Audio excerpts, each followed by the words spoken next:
If you ever stop yourself from singing because of other people's comments, you are in the right place. In this video, I'm going to show you how to handle people's criticisms when it comes to your singing so it doesn't affect you or it only affects you positively. My name is Jorgelina. I've been a vocal coach for 13 years and I teach people how to sing contemporary singing from a holistic and integral approach. In this video, I'm going to explain the difference between facts and opinions when it comes to criticism, how to select the criticism that matters, and how to overcome negative criticism. Let's start with what's the difference between facts and opinions. This is super important. Most of the times we hear an opinion and we take it as a fact. And this is because people usually state their opinions as if they were facts. A fact is, for example, if you have a rehearsal and the rehearsal is at 7 and you arrive at 7:20, then it is a fact that you were late for that rehearsal. Saying that you are always late, then it's not a fact, unless you have always been late 100% to your rehearsals. A fact can also be, for example, that you were out of tune for a song, or that you were out of key for a song, or that you were out of rhythm for a bar or two or the whole song. Those things can be measurable. When criticism comes with facts, then those are usually the more useful ones. But if someone tells you something like your hair didn't look good, or your singing tone wasn't nice, or you don't have a nice voice, or you are too quiet, or you move too much, then that is usually just an opinion. You know that something is an opinion because not 100% of the population can agree on that. So if I go to sing and a person tells me that my hair looks good and another person tells me that my hair looks terrible, then it is totally an opinion, and usually criticism or opinions that had to be with your voice tone or how good your voice was, or if a singer was better than other, or that kind of comparisons, that kind of things that are not measurable, specific, that has to be with judgments of people's preference, then those are usually opinions, and most of the times you shouldn't be too attached to them. Point 2, selecting the criticism that matters. As I said before, usually when you can identify a fact, that is something that might be worth you looking into. For example, if you are criticized because you are most of the time late, then that is something that potentially might be good for you to consider. Criticism that has to be with things that you can measure about your voice that are not quite in sync with music, then those are also good things to look at. For example, things like being out of key or things like being out of rhythm, those are usually things you can measure, and those are good things to work on. The other thing to consider when selecting what criticism you're going to listen to is what opinions matter. A lot of times, people opinionate just because they can, and you need to understand where those criticisms come from. Now, selecting criticism to listen to is also very important. I think last year I was in a restaurant singing Latin American songs in New Zealand. I prepared a set of Latin American songs because I was asked to do so. So I came with my sets of songs, and a person approached me at the end and told me, "You didn't sing any of the songs I like. You should consider singing the songs I like for the second part of this set." And he continued, "But you won't, will you?" That was actually quite aggressive. And I felt bad about it. Then I was thinking, why am I feeling bad about this comment? Let's analyze the situation. This person was from New Zealand. He only knew about 3 or 4 songs in Spanish, and he was criticizing me because in my set, I didn't sing the 4 songs that he knew. If you think about it, if you are logical about it, it's impossible that I never saw the guy in my life. How would I know what songs did he know? It's impossible.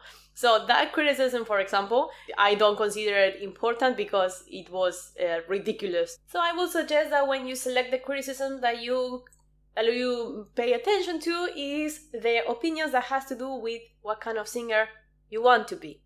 So of course you need to use your common sense.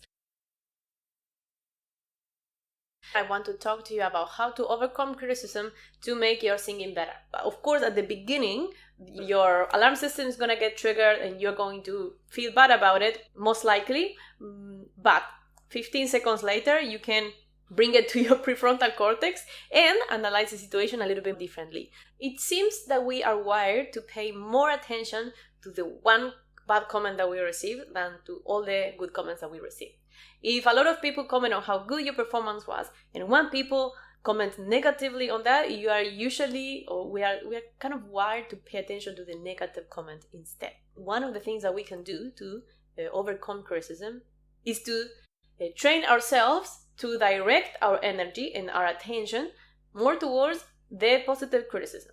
I'm not saying you don't hear the negative comments, but there is no reason why we will have to give 100% of attention to the negative comments, even if they don't make any sense, some of them, and no attention to all the good things that people say about us. So I'm just saying here that you have the power to choose how much attention you give to each comment. It's a hard thing to develop, but it's a skill that you can develop.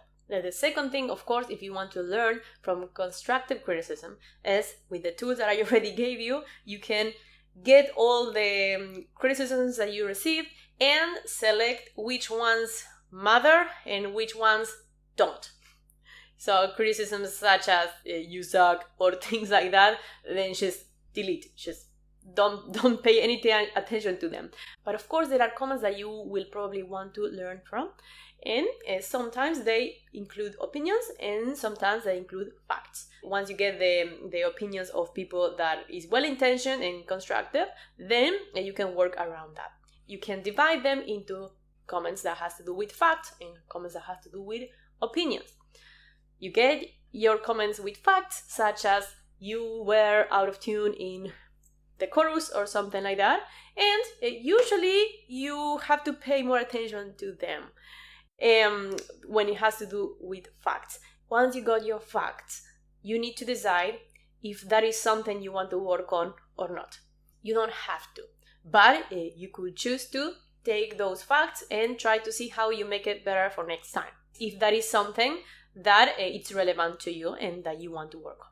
When you got your opinions, which are different from facts, of course, opinions, remember, are things not everybody agrees on, and they are not measurable. For example, if someone tells you that song was a little bit too energetic, or you will look better in red, or things like that, an opinion comes more from the person that says the opinion than from you. It has to do more with them and with their history. So again, you have their opinions, and you need to choose whether that is relevant to you or not. Sometimes it will not be relevant, and sometimes it will, and it might be something that you want to do. When you're looking at these opinions and how to learn from them, it's very important that you do so from more of a logical brain. You need to do so from a place in which you feel safe, secure. And by the way, the more risky your performances are, the more people is going to criticize you. And probably the more people will like you. So the more risky that your performances are, usually there is more polarity between the people that like you and the people that don't. And that's fine, and that is part of the deal. Every time you put yourself out there, someone is going to criticize you, because that's kind of human nature. If we develop the ability to work around it in a way that doesn't affect us as much, then we have the power to do whatever we want.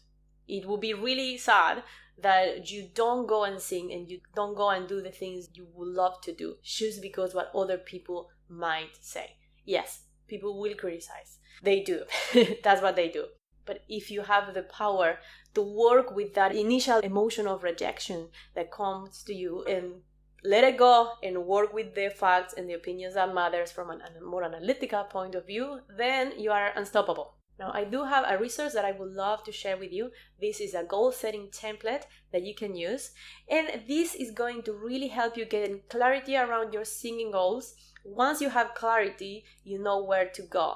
And you have a much better ability to differentiate what facts and what opinions matter, because you know what aligns with your goals. I hope you enjoyed this video. If you did, please subscribe, and I will see you next video.